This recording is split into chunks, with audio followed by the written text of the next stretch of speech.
Okay, this is a sculpture by Dennis Ross. He does fabulous work. He comes down to Bluff because on the San Juan River just below us here, it's only from right here, it's only about a little over a mile down to the river.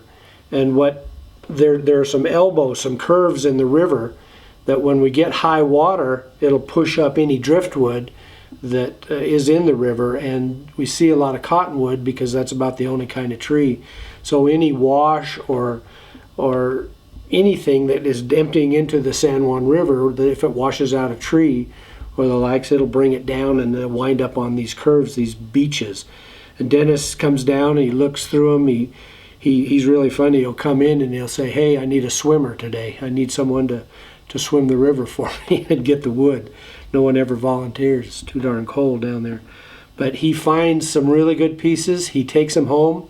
He dries them. Usually he has a room or a place he has a shed out back, and sometimes in his house you'll see pieces of wood that he's drying out because you have to get all the moisture out of these things before you can dry them. And then you see if they're going to split or not. And he's looking for pieces of cottonwood root that won't split.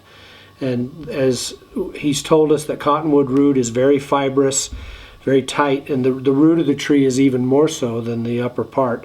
So if it hasn't split, then he can really go to work and carve something nice.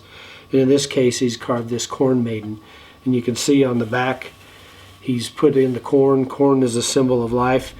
Dennis is a Navajo and Hopi, half Navajo, half Hopi, and this is showing his Navajo culture because corn maidens, corn figures represent the fruition and the planting, the harvest, and the coming of life.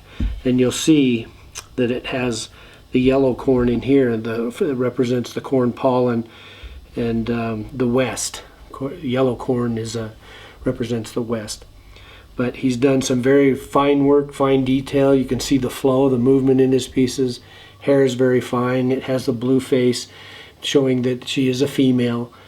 Blue is for the south, and it is a female color, as is yellow, which is to the west. She has a prayer feather in her hand here. You can see the moccasins coming out of the bottom, and this luxurious robe, this blanket hung over her shoulders. Very well done. There's a lot of detail to this. Dennis is quite amazing. He has hands that are like two of mine put together, big old ham hock hands, but he carves these delicate, beautiful pieces. And we're really pleased to do business with him.